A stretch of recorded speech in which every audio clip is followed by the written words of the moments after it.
once upon a time, in a grand house with winding staircases and large, drafty rooms, there lived a gentle and kind-hearted girl named Ella.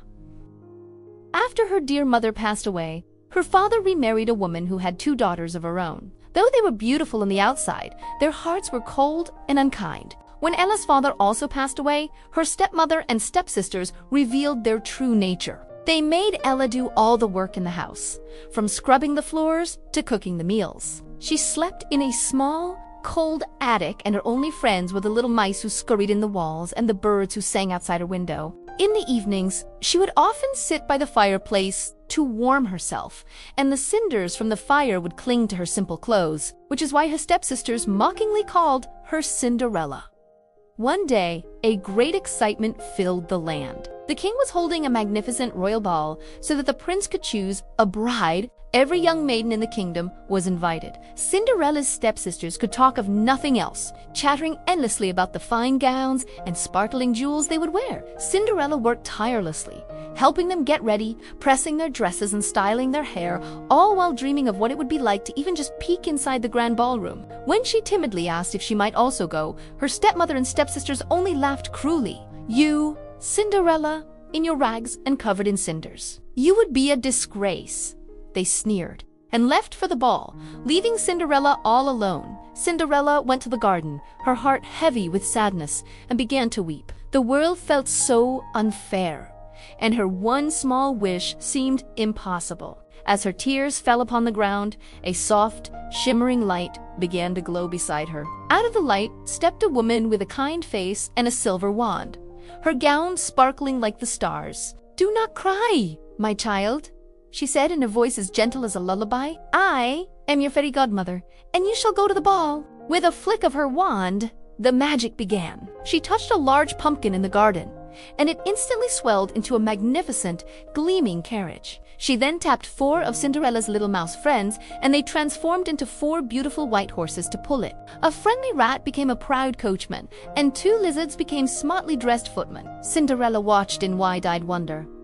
"But my dress?" she whispered, looking down at her rags. Her fairy godmother smiled and waved her wand one last time. In a swirl of silver dust, Cinderella's old clothes became a breathtaking ball gown of shimmering blue and silver, and on her feet appeared the most delicate pair of glass slippers. "It is beautiful," Cinderella gasped. "Now, off you go," said the fairy godmother, "but remember this one important thing. The magic will only last until midnight. When the clock strikes 12, everything will return to how it was before." Cinderella promised she would remember, and with a heart full of joy, she stepped into the carriage and was whisked away to the royal palace. When Cinderella entered the ballroom, a hush fell over the crowd.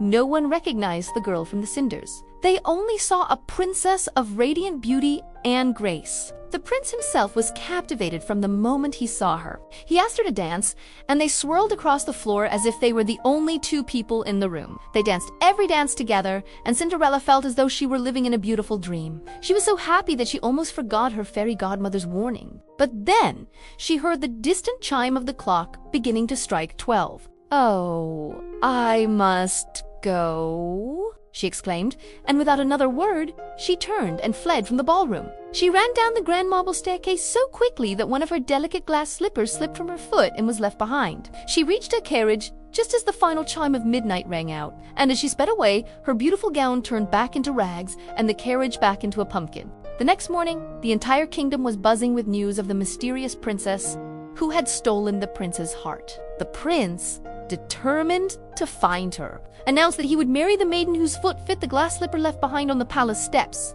The Grand Duke traveled all over the land, from house to house, having every woman try on the slipper. Finally, he arrived at Cinderella's home. The 2 stepsisters tried with all their might to squeeze their feet into the tiny slipper, but it was no use. Just as the Duke was about to leave, he caught sight of Cinderella sitting quietly by the fire. "Every maiden must try," he declared. The stepmother scoffed, but the Duke insisted. Cinderella sat down, and her foot slid into the glass slipper perfectly, a perfect fit.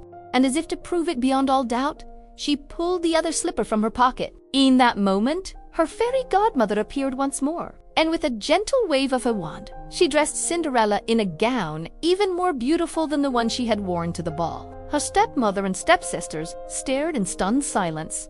finally realizing who she was. The prince was overjoyed to have found his true love. Cinderella forgave her stepsisters for their cruelty, and soon she and the prince were married in a grand celebration. They ruled the kingdom with kindness and grace, and lived a life filled with a happiness that was as real and true as the love in their hearts. And now, as the story ends, it is time for you to close your eyes and drift into your own peaceful dreams, where kindness always shines and happy endings await. Good night.